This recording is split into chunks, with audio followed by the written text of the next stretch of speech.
Hello everyone. हमने पढ़े थे ना, इससे पहले जो थ्योरीज पढ़ी थी सामाजिक आंदोलन के बारे में पढ़ा था। उसी की पहली थ्योरी है सापेक्ष वंचना सिद्धांत, मतलब रिलेटिव डेप्रिवेशन थ्योरी। मेरा नाम हसीबा है और ये यूजीसी नेट जेआरएफ और जहाँ पर भी एजुकेशन में यूज होता है वहाँ पे आप यूज कर सकते हैं। ये दोनों के लिए, इंग्लिश मीडियम दोनों के लिए, बट नोट्स जो है वो हिंदी में रहेंगे। आपको मेरा वीडियो अच्छा लगे तो आप लाइक कर सकते हैं, सब्सक्राइब कर सकते हैं। ठीक है, तो हम ये थ्योरी शुरू करते हैं। पहले अब हम कुछ शुरू करेंगे उससे पहले मैं आपको एक ओवरऑल जो इसका ये है थ्योरी है, इसके बारे में एक मोटा मोटा मैं आइडिया दे देती हूँ कि हमें पढ़ना क्या है।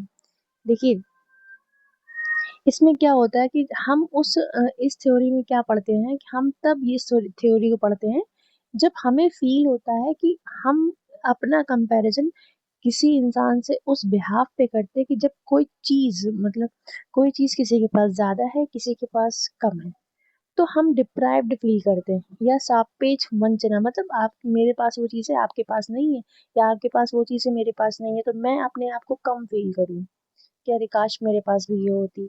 तो इसलिए अब इसमें आगे क्या होगा, आगे ये होगा कि जब हम बात करेंगे तो ये दो तरीके से निकल के आती है। एक इंडिविजुअल इंसान के पे किसी चीज की कमी लगेगी, एक इंसान को खुद में, और एक ग्रुप में क्या कहते हैं लगेगी कि किसी एक ग्रुप के पास किसी चीज की कमी है। ठीक है, तो अब होता क्या है, जब अकेले हमको कोई चीज की कमी फील होती है तो तब कोई आंदोलन नहीं होता। ये तो आपके दिल की बात है, एक इंडिविजुअल इंसान में नहीं हो सकता। बट सेम प्रॉब्लम अगर बहुत से लोग एक इकट्ठा ग्रुप फील कर रहा है तो तब उन्हें डिप्राइव्ड फील बताया जाएगा। जैसे हमारे पुराने टाइम में हम चले जाएं तो हमारे यहाँ ये गवर्नमेंट ने आरक्षण क्यों दिया, उसकी वजह थी कि हमारे यहाँ जो जर्नल थे उनको एक प्रिविलेज मिला था कि पढ़ाई लिखाई करने का। लेकिन क्या कहते हैं, जो हमारे एस टी ओबीसी ये लोग थे, इन लोगों को नहीं मिला था। तो उन्होंने क्या, एक सेम ग्रुप था जो बहुत बड़ा ग्रुप था, जो आगे चल के उसको फील होता है कि हमको भी हमारा हक चाहिए, तब आंदोलन हुए। सेम एलजीबीटी क्यू जो सोसाइटी है उसका भी ऐसे ही माना जाएगा। बट अगर मुझे फील होने लगे कि किसी का जेआरएफ हो गया, किसी का पीएचडी होगा, किसी का सिलेक्शन हो गया, तो उससे आंदोलन नहीं हो सकता। बस यही समझ, इतना पूरा इसका, इस स्टोरी का इतना क्रिस्प था। क्रिस्प था। अब इसमें अलग अलग जो हैं लोग हैं जिन्होंने अपनी अपनी बातें करी, हम उनके बारे में पढ़ेंगे। ओके, अब देखिए हम यहाँ से शुरू करते हैं। ये इसका परिचय है कि सापेक्ष वंचना सिद्धांत सामाजिक आंदोलनों के प्रमुख सिद्धांतों में से एक है। यह सिद्धांत बताता है कि लोग केवल वास्तविक गरीबी या अभाव के कारण आंदोलन नहीं करते, बल्कि तब आंदोलन करते जब वे स्वयं की तुलना दूसरों से करते हैं और स्वयं को वंचित महसूस करते हैं।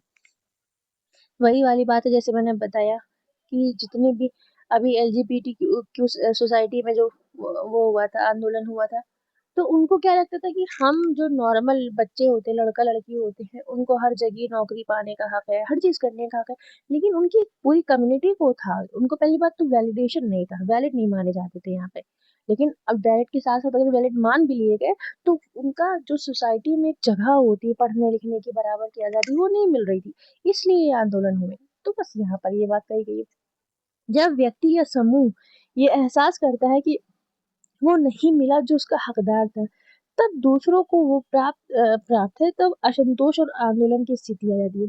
मैंने क्या बताया कि एक इंडिविजुअल से कुछ नहीं होता, आप ग्रुप में अगर किसी को फील होता है कि हमें इस हमारे ग्रुप को ये चीज नहीं मिली है, तब माना जाएगा। ओके, अब इस थ्योरी को आगे बढ़ाने वाले कुछ प्रतिपादक रहे हैं।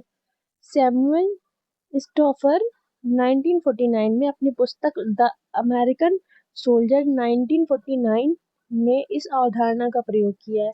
वो द्वितीय विश्व युद्ध में सैनिकों के अनुभव का एक स्टोरी है, मैं इनके बारे में बताऊंगी आपको। ठीक है, अब आता है डब्ल्यू डी रन सीमन 1966 में रिलेटिव डेप्रिवेशन सोशल जस्टिस पुस्तक लिखी। उसमें सापेक्ष वंचना के को व्यवस्थित रूप से विकसित किया है।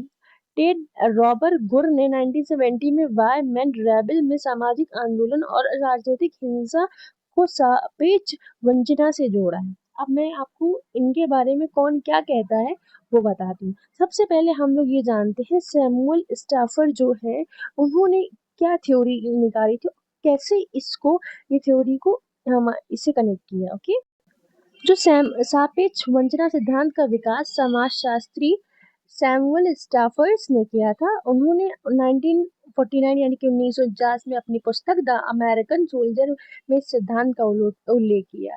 इस धारणा का प्रयोग करने वाले प्रथम विद्वान थे, वो मतलब फाउंडर मान सकते एक तरह का। अब ये धारणा थी क्या, सिद्धांत का विकास कैसे हुआ? स्टीफन ने सापेक्ष संरचना वंचना सिद्धांत विकास तब किया जब उन्होंने द्वितीय विश्व के दौरान अमेरिकी सैनिकों के दृष्टिकोण का अध्ययन किया और उनके अपने व्यवहार के साथ किया जा रहे असंतोषजनक व्यवहार के कितने संतुष्ट है। विशेष रूप से उन्होंने सैनिकों की पदोन्नति के बारे में पूछा और यह कि क्या उन्हें लगता है कि उनके पास पदोन्नति प्राप्त करने की अच्छी संभावना है या नहीं।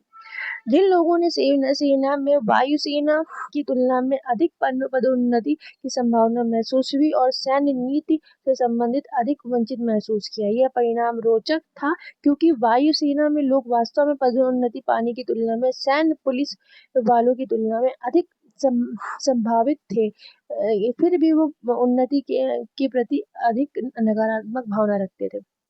स्टफर ने निष्कर्ष निकाला कि वायुसेना से अधिक शिक्षित सदस्य की अपेक्षा अधिक थी और उन्हें पदोन्नति के बारे में अपनी सैन्य पुलिस के सहकर्मियों की तुलना में अधिक वंचित महसूस हुआ। तब वह निराश होती थी और उन्हें वह नहीं मिला जो उन्हें चाहिए था। देखो, मिलिट्री और क्या कहते हैं पुलिस के बीच में उन्होंने कंपेयर किया। उन्होंने बोला कि किसको क्या ज़्यादा मिलता है, तो वो उनके दूसरे लोग कहते हैं कि हमें ज़्यादा वो नहीं मिलती है, प्रमोशन नहीं मिलता है, और दूसरा कहता है हमें प्रमोशन नहीं मिलता। तो ये थ्योरी यहाँ से निकल कर आई, ठीक है। अब इसका अर्थ क्या है? सापेक्ष वंचना का अर्थ है जब कोई व्यक्ति या समूह किसी स्थिति की तुलना में जब अन्य या व्यक्ति या समूह से करता है तो स्वयं को कम अवसर या कम संसाधन या कम अधिकार वाला पाता है, उसे सापेक्ष वंचना का अनुभव कहते हैं। अपने आप को किसी और से कंपेयर करना वो कहलाएगा सापेक्ष वंचना। इस कर्मचारी को लगता है कि उसे पदोन्नति मिलनी थी लेकिन उसे एक सहकर्मी को मिल गई। किसी को लगता है कि किसी को मिलनी थी लेकिन नहीं मिली, किसी और को मिल गई। किसी समुदाय को लगता है कि सरकार दूसरे समुदाय को अधिक सुविधा देती है। अभी बहुत सारे एग्जाम्पल्स हैं, अगर आप देख सके तो एक पूरा ग्रुप लगता है कि नहीं फलाने को ज्यादा प्रिविलेज है, हमको नहीं मिला। वही है। अब इसके प्रकार क्या है? अहमवादी या स्वार्थी सापेक्ष बनना। जैसे अब मेरा जेआरएफ हो गया, मेरा नेट हो गया, कोई और सोचे कि उसका नहीं हुआ, या किसी और का पीएचडी हो गया, मुझे लगे कि नहीं हुआ मेरा, तो ये स्वार्थी हो गया। व्यक्ति स्वयं की तुलना दूसरे व्यक्ति से करता है, व्यक्ति असंतोष उत्पन्न होता है, बस वही है। उदाहरण, एक कर्मचारी अपने सहकर्मचारी की कम वेतन से मिलने को स्वयं को वंचित महसूस करता है। एक को 50,000 मिलने, एक को 30,000, तो इससे कोई आंदोलन नहीं हो सकता। तुम कुछ भी महसूस करो, मैं महसूस करूं मैं प्रधानमंत्री क्यों नहीं हूं, तो ऐसे थोड़ी नहीं होता कि कुछ कोई आंदोलन हो जाएगा, नहीं हो सकता। भ्रातृत्व सापेक्ष वंचना सिद्धांत ये क्या है?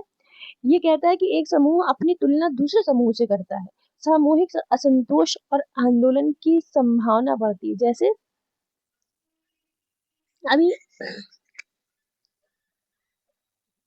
जैसे फॉर एग्जाम्पल, अब जर्नल्स को लगने लगी कि हमको वो जो है एडमिशन है या फीस है बहुत ज्यादा हो रही है हमारी, बट जो वो है रिजर्वेशन वाले कैंडिडेट है उनको कम लग रही है, तो एक ये भी वंचित महसूस।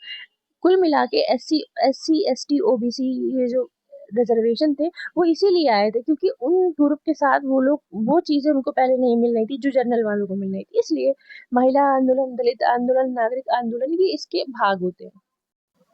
और रम सीमन ने क्या किया, इसकी 4 स्थितियां या शर्तें बताई। किसी वस्तु या अवसर का अभाव, कोई भी व्यक्ति के पास कोई अवसर, संसाधन, अधिकार या अवसर नहीं है तो तब उसको लग सकता है। दूसरों के पास उसका होना, अगर किसी और के पास है मेरे पास नहीं है तो मुझे अफसोस होगा। उसे प्राप्त करने की इच्छा, जब आपके अंदर उस चीज को पाने की इच्छा होगी तब आप मतलब वो करेंगे, ट्राई करेंगे। प्राप्त करने की संभावना पर विश्वास, और आपको ये लगे कि आप वो हासिल कर सकते हैं। हमें पता है कि आपको आपकी क्लास में किसी बच्चे का जेआरएफ हो चुका है, अब आपको लगता है कि आपके पास नहीं है, लेकिन अब आपको लगता है कि आपको हासिल करना है और आपको पता है कि पढ़ाई करेंगे तो हो जाएगा। बस ऐसे एग्जाम्पल समझ जाइए। अब डेट गुण का दृष्टिकोण क्या कहता है? डेट गुण के अनुसार अपेक्षाओं और उपलब्धियों के बीच का अंतर जितना अधिक होगा, सापेक्ष वंचना उतनी ही अधिक होगी। हमें लगता है कि हम जेआरएफ कर सकते हैं, लेकिन हमको ओनली पीएचडी मिल जाए, तो हमें नहीं मिल रहा है, तो वो होगा ना, फीलिंग आएगी कि हाँ मुझे मिल सकता था बट नहीं मिला। जब लोगों की अपेक्षाएं बढ़ती है, आपकी उम्मीदें बढ़ गई, लेकिन अवसर नहीं मिल रहे हैं, पेपर लीक हो रहे हैं, कोई प्रॉब्लम आ रही है, आप नहीं दे पा रहे, तो उनमें असंतोष, विरोध और आंदोलन स्थिति पैदा होती है। जैसे बच्चे नीट जानते हैं, नीट कर सकते हैं, लेकिन उनको अवसर नहीं मिल रहा है, इसलिए इन्होंने आंदोलन कर दिया और देखिए आज रिजाइन भी करवा लिया। सामाजिक आंदोलन की भूमिका। अब भूमिका इसकी क्या होती है? सापेक्ष वंचना सिद्धांत के अनुसार असमानता की भावना आंदोलन को जन्म देती है। जब आपको लगेगा कि असमानता है, तब आंदोलन होते हैं।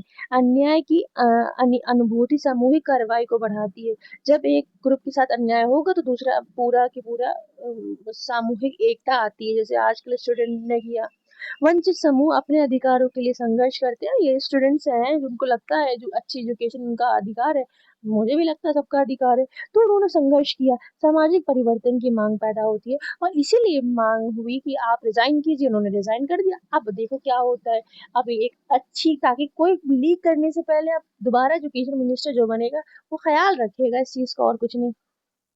इसके आंदोलन क्या क्या हो सकते हैं? जैसे दलित आंदोलन, जो बहुत पहले आजादी के टाइम हुआ था। दलितों के साथ हो रहे भेदभाव, असमानता के खिलाफ समान अधिकारों के लिए संघर्ष। महिला आंदोलन, औरतों को समान सम्मान दिलाने के लिए। किसान आंदोलन, उनके उचित मूल्य, कर्ज माफी और नीति के लिए। आरक्षण आंदोलन अभी होते ही रहते हैं, SC ST OBC रिजर्वेशन को कम करने, बढ़ाने या महिला आरक्षण के लिए। बस विश्व में क्या है, अमेरिकी कहते नागरिक अधिकार आंदोलन, अफ्रीकी नागरिकों को नस्ली भेदभाव से मुक्ति और समान अधिकार दिलाने के लिए चलाया गया था। ब्लैक कहते हैं वाइस मैटर, ये क्या है, अफ्रीकी अमेरिकों के साथ पुलिस हिंसा और नस्ली अन्याय के खिलाफ प्रदर्शन। अरब स्प्रिंग, अरब देशों में सरकारों की तानाशाही, भ्रष्टाचार और बेरोजगारी के खिलाफ आंदोलन हो रहे थे। ये सब चीजें, ये वर्ल्ड। हम इसके गुण क्या है? सामाजिक आंदोलन में मनोवैज्ञानिक आधार को स्पष्ट करता है। वो ये बताता है कि इंसान के दिमाग में क्या चल रहा है। असंतोष और विरोध के कारणों को समझाना, असंतोष क्यों है वो बताना। सामाजिक असमानता और अन्याय की व्याख्या करता है, समानता क्यों हो रही है वो बताता है। और सामूहिक व्यवहार को समझने में लोग चाहते क्या है वो बताता है। अब क्या है इसकी लिमिटेशन या दोष क्या है? हर वंचित समूह आंदोलन नहीं करता, केवल असंतोष आंदोलन के लिए पर्याप्त नहीं है। संगठन, नेतृत्व और संसाधनों की भूमिका को कम महत्व देते हैं। सामाजिक आंदोलनों को पूरी व्याख्या नहीं कर पाता, ये कहना चाह रहा है। अब इसका क्विक रिवीजन क्या मान सकते हैं? सिद्धांत जो है रिलेटिव डेप्रिवेशन थ्योरी, प्रतिपादक जो है प्रारंभिक सैमुअल एस स्टफर थे 1949 में, प्रमुख प्रतिपादक WG रुशिमैन थे और अन्य टेड रॉबर्ट गर। और मुख्य आधार क्या है? तुलना। और प्रकार क्या? Egoistic and fraternalistic. प्रमुख पुस्तक relative deprivation and social justice, सामाजिक आंदोलन के कारण असंतोष और न्याय की भावना। आपको अगर मेरी बात समझ आई और अच्छी लगी, समझ आया, टॉपिक समझ में आया, आपके लिए यूजफुल रहा, तो आप इसको लाइक कर सकते हैं। हो सकता है मेरी वीडियोस में थोड़ा सा ग्लिच रहता है, तो वक्त के साथ साथ ये भी ठीक हो जाएंगे, क्योंकि whatever the sources I have, I am using it. Okay, thank you.